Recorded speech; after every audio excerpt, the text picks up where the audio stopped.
افسوس صد افسوس چې نن مسلمان ډېر شاته پاتې شوی دی. نن مسلمان دا سوچ نه کوي، دا فکر نه کوي چې شیطان ما ته دوکې راکوي، شیطان زما خیرخوا نه دی، شیطان ما ته سیده لار نه ښیي، شیطان ما په سیده لاره باندې نه پرېږدي، شیطان ما صراط مستقیم باندې نه پرېږدي، شیطان ما په سنتو باندې د عمل کولو لپاره نه مجبوروي. ما شیطان مجبوروي چې بد اعمال وکم، بد کردار مې وي، بد گفتار مې وي، بد رفتار مې وي. د نبی علیه السلام د طریقو نه لرې یمه.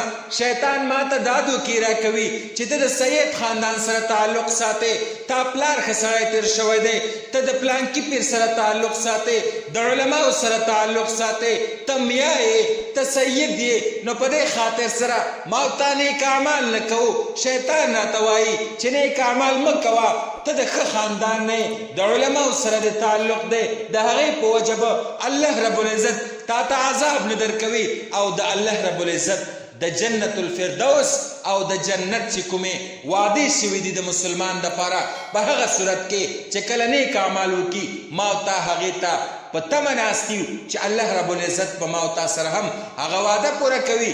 حالانکې ما او تا نیک اعمال نه کوو، صرف په دې خاطر سره چې موږ او تاسو تعلق د کو خلکو سره دی، یا زما پلار ښه سړی دی، محدث دی، عالم دی، پیر دی، زه مرید د پلانکي کس یمه، زه د ښو خلکو سره تعلق ساتم. نه نه نه، په دې سره تا ته الله رب العزت نه جنت درکوي، نه په دې سره الله رب العزت تا معاف کوي، نه دې د عذاب نه ساتي، ته به په عذاب کې مسلط وي که نیک اعمال ونه کړې او بدو اعمالو طرف توجه وکړې او صرف په دې خاطر سره ته ناست وي چې زه د ښه خاندان سره تعلق ساتم یا زه د پلانکي عالم سره تعلق ساتم.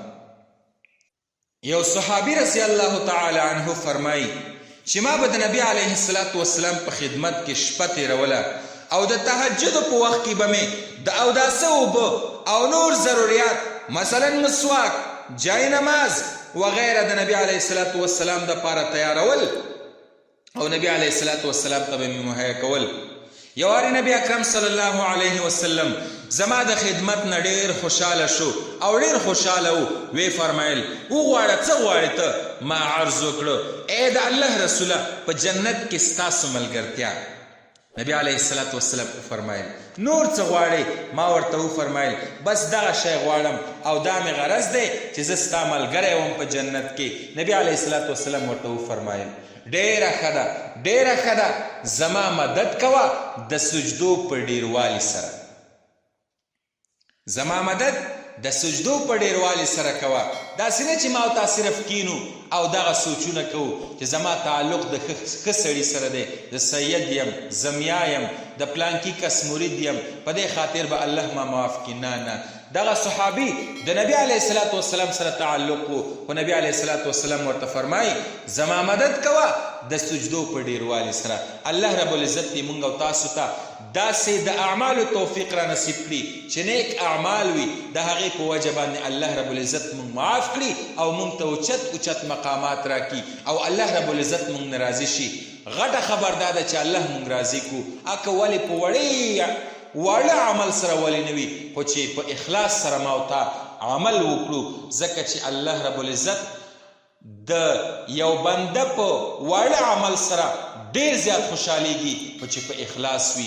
نبی علیه السلام فرمایي انما الاعمال بالنیات، د ټولو اعمالو دارومدار په نیت سره دی. الله دې موږ او تاسو ته اخلاص، تقوا، پرهیزګاري او د نیکو اعمالو توفیق را نصیب کړي.